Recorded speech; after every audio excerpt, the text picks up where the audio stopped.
હું ગુજરાતભરના તમામ ખેડૂતોને વિનંતી કરું છું, ખાલી કપાસના ખેડૂતો દુખી છે એમ નહીં.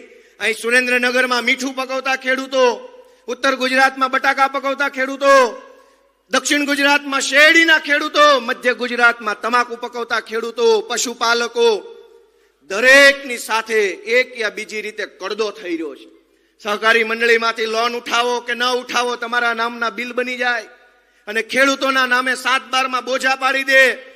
મંડળીમાં બેઠેલા માણસો કરોડોનું ખેડૂતોનું કરી નાખે અને તમે રાવ લઈને જાઓ ક્યાં? તમે દવા લેવા જાઓ તો કડદો થાય, ખાતરમાં કડદો, માલ પકવીને વેચવા જાઓ તો કડદો, ફરિયાદ કરવા જાઓ તો કડદો. દોસ્તો, આ કડદાવાળાને કાઢવા માટે થઈ અને અરવિંદ કેજરીવાલજી આપણી વચ્ચે પધાર્યા છે, આ કડદાબાજોને કાઢવા. મિત્રો, આ ખેડૂતોની લડાઈ છે. ભાજપને તકલીફ શું વાતની છે કે જ્યારથી વિસાવદર વિધાનસભાની ચૂંટણીની અંદર વિસાવદરના અમારા ક્રાંતિકારી ખેડૂતોએ ધડાધડ ઝાડુ દબાવ્યું અને આ લોકોના મોઢા કાણે આવ્યા હોય એવા કરી નાખ્યા, અને ત્યારથી આ લોકો ઉશ્કેરાયેલા છે. વિસાવદર વિધાનસભાના ખેડૂતોએ ગુજરાતને બતાવ્યું કે ખેડૂતમાં કેવડી તાકાત છે. ઝાડા થઈ ગયા ભાજપ વાળાને વિસાવદર પછી. પણ આપણે ત્યાં ભાભલા કહી ગયા છે કે ઝાડા થઈ ગયા હોય તો ચડિયું બદલે મેળ ન પડે, દવા કરવી પડે. ભાજપની સરકારને ઝાડા થઈ ગયા છે અને બદલે છે મંત્રી. હવે મંત્રી બદલે મેળ નહીં પડે, આખી સરકાર જ બદલવી પડે એમ છે. હવે બે પાંચે મેળ નહીં પડે. વિસાવદર વિધાનસભાના ખેડૂતોનો હું આભાર વ્યક્ત કરું છું. અને આજે આ કિસાન મહાપંચાયતમાં ગુજરાતના કદાવર ખેડૂત નેતા, છેલ્લા 3 દશકામાં એમના જેવડા કદાવર ખેડૂત નેતા થયા નથી એવા સ્વર્ગસ્થ કેશુબાપા પટેલને પણ હું અત્યારે અહીંયા યાદ કરું છું. આજે સરદાર પટેલ સાહેબની જન્મ જયંતિ છે. સરદાર પટેલ એ બારડોલી સત્યાગ્રહ અને ખેડા સત્યાગ્રહ માટે જાણીતા છે. અંગ્રેજો પણ ભાજપ વાળા જેવું કામ કરતા હતા.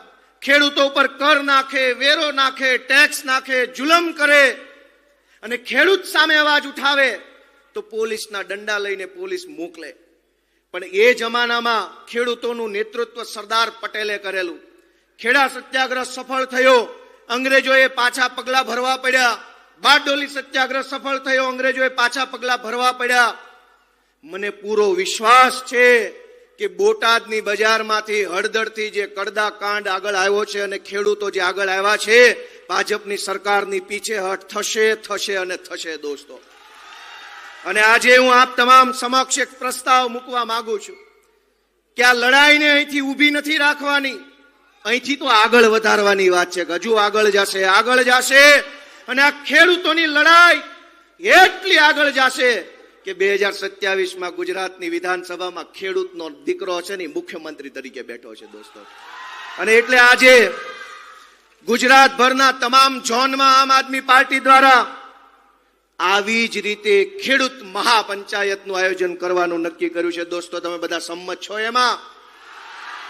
સૌરાષ્ટ્ર ઝોનમાં જામનગર ખાતે 9મી નવેમ્બરે, ઉત્તર ઝોનમાં બનાસકાંઠામાં 16 નવેમ્બરે, દક્ષિણ ઝોનમાં વ્યારામાં 23 નવેમ્બરે, પૂર્વ ઝોન આણંદની અંદર 30 નવેમ્બરે, સૌરાષ્ટ્ર ઝોનમાં અમરેલીમાં 7 ડિસેમ્બરે અને કચ્છમાં 14 નવેમ્બરે આવી જ રીતે કિસાન મહાપંચાયતનું આમ આદમી પાર્ટી દ્વારા આયોજન થવાનું દોસ્તો. અને ત્યારબાદ 2 નવેમ્બરથી ગુજરાતના ગામડે ગામડે આમ આદમી પાર્ટીના સૈનિકો જશે, ખેડૂત ન્યાય પંચાયતનું આયોજન કરશે.